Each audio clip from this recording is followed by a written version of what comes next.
जय मसीह की। और आपके लिए वचन लाते हुए बहुत खुशी हो रही है, लेकिन उससे पहले मैं आपसे कहना चाहूँगा बहुत बहुत धन्यवाद जिस तरीके से आपने हमारी कोविड-19 अपील को प्रतिसाद दिया। हम साधनों को दूर दूर तक पहुंचा सके हैं, अलग अलग देशों में, उन बहुत सारे लोगों तक जो बहुत संघर्ष से गुजर रहे हैं।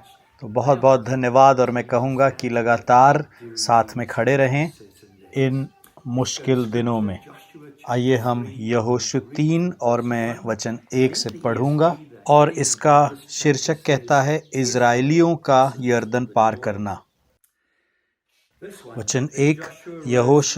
यहोशू सवेरे उठा और सब इज़राइलियों को साथ ले शित्तीम से कूच कर यरदन के किनारे आया, और वे पार उतरने से पहले वहीं टिक पाए। और 3 दिन के बाद सरदारों ने छावनी के बीच जाकर प्रजा के लोगों को यह आज्ञा दी, जब तुम अपने परमेश्वर यहोवा की वाचा का संदूक और उसे उठाए हुए लेवीय याजक भी देख पड़ें, तब अपने स्थान से कूच करके उसके पीछे चलना, परंतु उसके और तुम्हारे बीच में 2000 हाथ के लगभग अंतर रहे।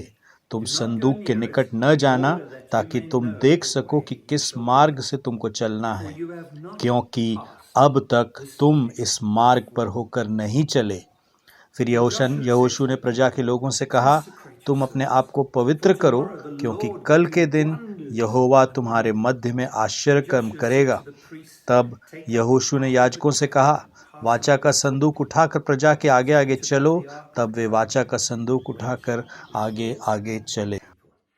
हम यहोशू और परमेश्वर के लोगों के साथ जुड़ते हैं इस अद्भुत कहानी के अंत में, जहां परमेश्वर ने उन्हें बंधुआई से निकाला, जबरदस्त वादों के साथ एक भूमि देने के लिए जो वो लेंगे। और अब वो समय आ गया है जब वो पार करके उसमें प्रवेश करने वाले हैं। एक नए युग की शुरुआत होने जा रही थी, और आप सोच सकते हैं कि कितना उत्तेजना थी उनके बीच में, और उस पूरी छावनी में लोग बातें कर रहे होंगे कि कितना अद्भुत काम परमेश्वर करने वाला है।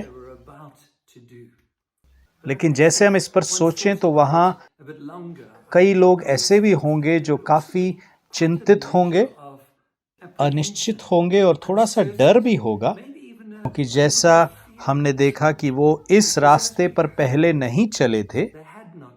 गुप्तचरों ने जाकर देखा था कि वहाँ पर बड़ी बड़ी इमारतें हैं जो जैसे आसमान को छूती। उन्होंने क्रूर लोगों को देखा था जो अपने देश को बचाने के लिए तैयार थे, और फिर भी इस सब के बीच में उनको पता था कि परमेश्वर ने उनसे प्रतिज्ञा की है उस भूमि की जो मधु और दूध से बहती है। उन्होंने सुना था कि वो काटेंगे जो उन्होंने बोया नहीं था। हाल ही में गुप्तचर वहां से लौटे थे और उन्होंने कहा, परमेश्वर ने वो सब कुछ हमारे हाथों में कर दिया है। तो वहां पर ये मिली जुली भावनाएं होंगी। इसी के बीच में जो सरदार हैं वो जाकर लोगों से कह रहे थे, तैयार हो जाओ।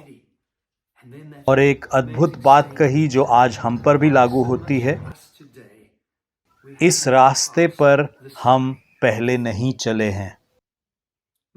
इन दिनों के बारे में बहुत कुछ कहा गया है जिनमें हम जी रहे हैं। मैंने ऐसी बातें सुनी हैं, हम बहुत ही खास समय से गुजर रहे हैं, और मैं सोचता हूँ ही हाँ हम हैं। और लोगों ने कहा है कि ऐसा इस पीढ़ी ने पहले कभी अनुभव नहीं किया है, और मैं कहूँगा बिल्कुल। कुछ लोगों ने कहा है मुझसे कि जीवन पूरी तरह से बदल गया है, और हैदर और मेरे लिए ये बिल्कुल सच है। और कई लोगों ने कहा है कि जिस दुनिया को हम जानते थे वो दोबारा वैसा नहीं होगा पहले जैसा। संभव है यहोशू और परमेश्वर के उस परिवार की तरह हम भी इस रास्ते पर पहले नहीं चले हैं, लेकिन अगर हम आज्ञा के इस वचन को एक वाक्य में ले जाकर लोगों से कहें, मैं कहूँगा, वे कह रहे थे, तैयार हो जाओ और खास ध्यान दो।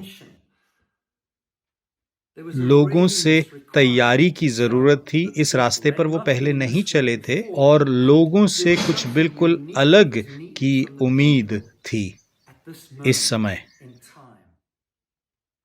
2 सप्ताह पहले एक दोस्त के साथ मैं बात कर रहा था। बहुत समय बाद हमारी बातचीत हो रही थी और बातचीत इस तरह हुई, सब कुछ बदल गया है, हम एक दूसरे को देख नहीं सकते, परिवार के लोगों से नहीं मिल सकते, ये सब कुछ हम बोल रहे थे। और फिर उन्होंने एक वचन कहा, ऐसे ही बस उनके मुंह से निकला और जिसने मेरे ध्यान को बिल्कुल पकड़ लिया और मैंने कहा ये तो बिल्कुल सही है। और तब से मैं मनन कर रहा हूँ यहोशू 3:1-6 पर। और मुझे लगता है यहोशू और उसके लोगों के हक में 4 चीजें थी जैसे वो पार कर रहे थे। मुझे लगता है कि वो आज हम पर भी उसी तरह लागू होती हैं जैसे वो यहोशू और परमेश्वर के लोगों पर उस समय थी। मुझे लगता है अगर हम उनको पकड़ सकें और उन्हें अपने जीवन में ला सकें तो हम आशीष पाएंगे, एक परिवार, परमेश्वर के परिवार के रूप में। मैं जल्दी से इन 4 बातों को बताना चाहूँगा। पहली बात उनके हक में थी, पहली बात वो ये है कि वो परमेश्वर के वादों के साथ पार कर रहे थे। ये कोई महत्वाकांक्षी योजना नहीं थी जहां पर एक युवा अगुवा उठकर कुछ करना चाहता है और देखेंगे कि क्या होता है, देख लेंगे। ये कब्जा करना नहीं था, ये एक प्रतिक्रिया थी परमेश्वर के वादों के प्रति। ये लोग परमेश्वर के वादों को लिए हुए थे, सृष्टि के परमेश्वर की ओर से। भाइयों और बहनों, हमारे पास भी वादे हैं। हमारे पास अनंत काल की सुरक्षा का वादा है, मौत की हार का वादा है, यीशु की ओर से वादा है हमारे पास। किसने कहा, मैं अपनी कलीसिया बनाऊंगा, मेरे उद्देश्य के आगे आड़े कुछ भी नहीं आ सकता। हमारे पास वादे हैं। मेरा एक बहुत ही मनचाहा वचन है जहां पर यीशु अपने चेलों से कहता है, एक के बाद एक उनकी आंखों में देखकर कहता है, मैं तुम्हारे साथ रहूंगा सदा के लिए, अंत तक के लिए। और ये तब था जब वो उन्हें छोड़कर स्वर्ग में उठाया जा रहा था। और फिर इब्रानियों में वो लगातार हमारे लिए निवेदन कर रहा है। वो जो हर कष्टों से और परीक्षाओं से गुजरा है जिनसे हम कभी नहीं जाएंगे, वो हमारे लिए प्रार्थना कर रहा है इन दिनों में। जबरदस्त वादे, और फिर वादे हैं जो कलीसियाओं का परिवार है हमारे लिए। आपके पास अपने भी वादे हैं परमेश्वर की ओर से, और मैं कहूँगा यहोशू और परमेश्वर के लोगों की तरह हमें भी परमेश्वर के वादों को थामे रहना है। इस महामारी को, परमेश्वर के वादों को कम नहीं करना है। हाल ही में हैदर और मैं प्रार्थना कर रहे थे और हम परमेश्वर के वादों को लेकर प्रार्थना करने लगे।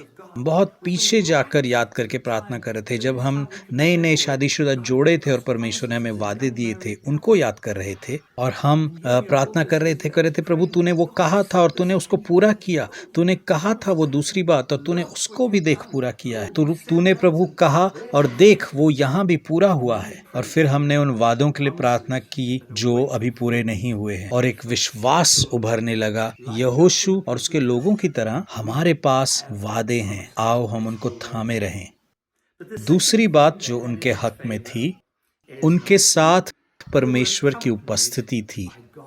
अगर आपने ध्यान से सुना होगा, जब मैंने इस कहानी को पढ़ा, देखेंगे कि करीब 2000 हाथ आगे, उनके आगे चल रहा था परमेश्वर का संदूक। जो लेवीय याजक थे वो उसे उठाए आगे चल रहे थे, और सरदारों ने उनसे कहा कि तुमको पीछे रहना है, उसके पास नहीं जाना, लेकिन उसके पीछे रहना है ताकि आपकी नज़र उस पर लगी रहे और तुम आगे बढ़ सको, और तुम उसके ऊपर अपनी नज़रों को लगाए रख सको और वो तुम्हें रास्ता दिखाएगा। हम पहले इस रास्ते पर नहीं चले हैं तो पीछे रहिए और अपनी नज़रों को परमेश्वर की उपस्थिति पर लगाए रखो और वह आपको रास्ता दिखाएगी। उसी तरह से हालांकि हमारा वर्तमान का जो रास्ता है बहुत मुश्किल और कठिन और दुख भरा और बहुत महंगा है, परमेश्वर ने वादा किया है कि वो अपने पवित्र आत्मा को भेजेगा जो हमारे साथ जाएगा। वही परमेश्वर की उपस्थिति है जो आकर हमारे मध्य में रहेगी। उसने कहा, मैं तुम्हारे साथ रहूंगा सदा के लिए, सिर्फ कुछ समय नहीं, सदा के लिए। और कितने आनंद की बात है कि यहोशू की तरह जब हम आगे बढ़ते हैं तो परमेश्वर की उपस्थिति हमारे आगे चलती है। हमें संदूक की ज़रूरत नहीं, हमें किसी बर्तन की ज़रूरत नहीं, हमें इमारत की ज़रूरत नहीं, हमें किसी बड़ी भीड़ की भी ज़रूरत नहीं परमेश्वर की उपस्थिति का अनुभव करने के लिए। वो आपके और मेरे अंदर है जैसे हम उसको ग्रहण करते हैं। तुम पवित्र आत्मा का मंदिर हो जैसे यीशु ने कहा। हम इस रास्ते पर अकेले नहीं चलते।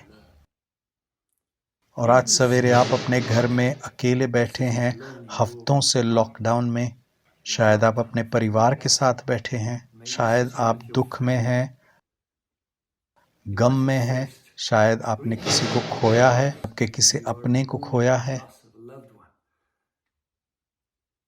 शायद आपके दिल में अनिश्चितता है और डर है, शायद आपकी नौकरी जोखिम में है, शायद जो अनजान है आगे उसने आपको जकड़ लिया है। मैं आपको उत्साहित करूंगा इस समय अपने मुद्रा को बदल लें। शायद कुछ समय के लिए अपने आप को परमेश्वर पर डाल दो। आगे होकर बैठो, अपनी आंखों को बंद करो। इस समय आप जहां भी हैं अपने हाथों को आगे बढ़ा दें। परमेश्वर की उपस्थिति को आने दो। यीशु ने कहा कि जब मैं अपना पवित्र आत्मा भेजूंगा तो वो तुम्हारे ऊपर आएगा, वो तुम्हें सांत्वना देगा और तुम्हें मजबूती देगा, तुम्हें सशक्त करेगा, वो तुम्हें रास्ता दिखाएगा, वो तुम्हारा सलाहकार बनेगा, वो तुझे रास्ता दिखाएगा। इसी समय हम परमेश्वर का अनुभव कर सकते हैं। जहाँ भी हम हैं, हम अकेले पार नहीं करते।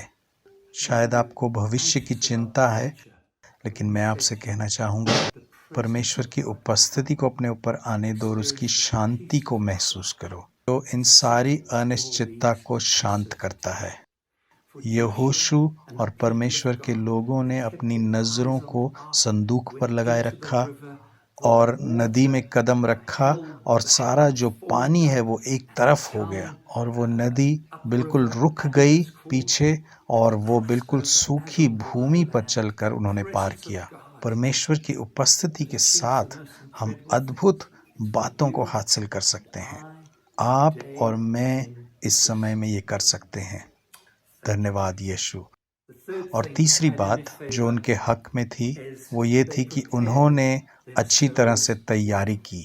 यहोशू लोगों के बीच में जाकर कहता है, अपने आप को पवित्र करो, और ये एक तैयारी करने का वचन है। उन्होंने अपने आप को तैयार किया था और कुछ विधियों का पालन उन्हें करना था, और जो इस नई वाचा में हमें उसकी ज़रूरत नहीं है।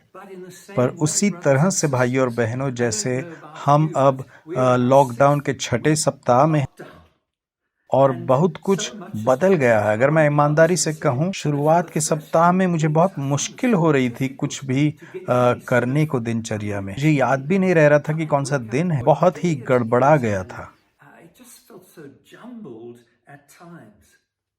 लेकिन मैंने जो पाया, और मैं आपसे भी कहना चाहता हूँ कि ये बिल्कुल सही समय है तैयारी करने का, अपने आप को तैयार करने का।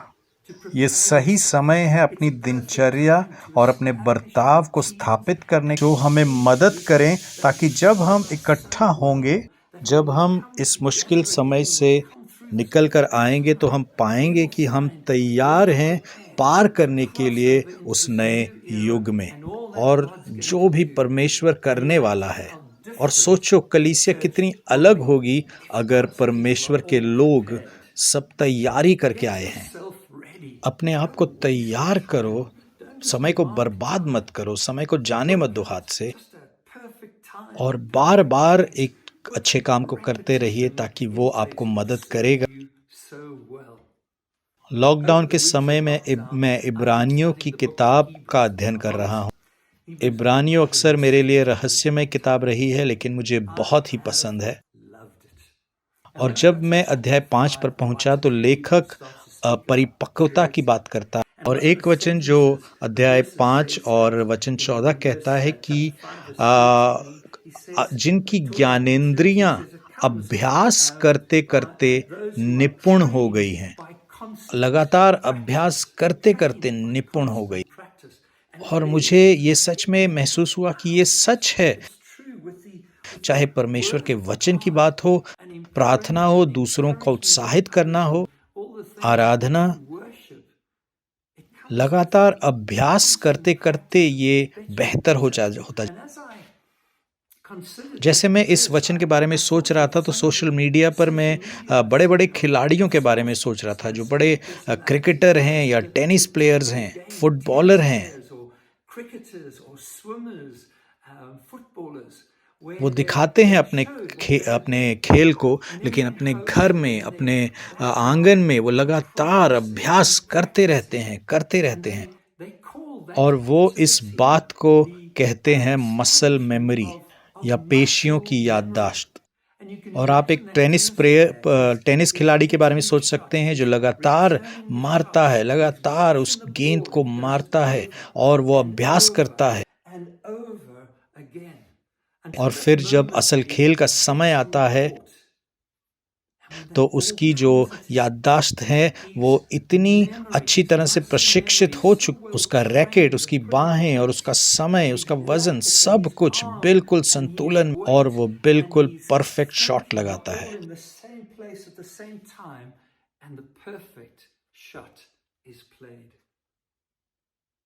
हमारे पास कितना अच्छा मौका है तैयारी करने के लिए जो परमेश्वर ने आगे रखा है उसके लिए। मैं इन दिनों में कई वीडियोस ये देख रहा हूँ जो हो रहे हैं, खास करके वो जो राष्ट्रों पे आशीष का गीत वाला वीडियो, और बहुत ही छू लेने वाला है। जैसे अब देखते हैं सब लोग मिलकर जब गाते हैं तो बहुत छू लेता है। जैसे मैं देखता हूँ, मैं सोचता हूँ कि परमेश्वर तो कुछ बहुत ही खास कर रहा है।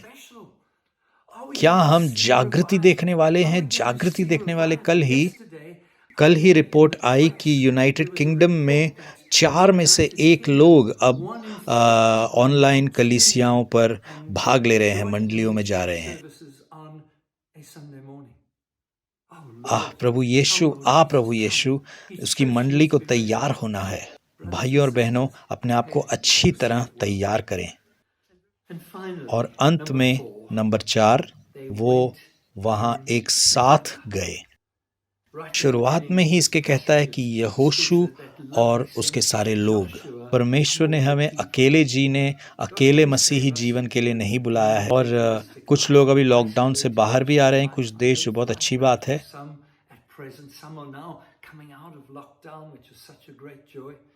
लेकिन उसने हमारा उद्धार एक परिवार में किया है। जैसे हम इस रास्ते पर से गुजरते हैं जिसमें पहले नहीं हम गुजरे हैं, हम एक साथ में मिलकर इस पर से गुजरते हैं। आपका नहीं पता, लेकिन मैं बहुत ही बेताबी से इंतजार करो जब हम दोबारा इकट्ठा हो सकेंगे। उस पहले जप्फी के लिए मैं इंतजार नहीं कर सकता। हमने दुबई में काफ़ी समय बिताया और वहाँ पर जब आप सभा में जाते हैं तो आपके गालों पर चुंबन दिया जाता है और हम उसके लिए इंतज़ार नहीं कर सकते।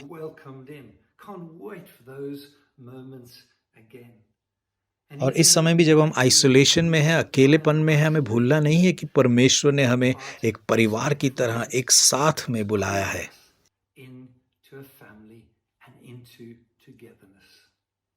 यहोशू और सारे लोग बड़े चित्र को खो न दें। हमारे पास वादे हैं जिन्हें हमें थामे रखना है।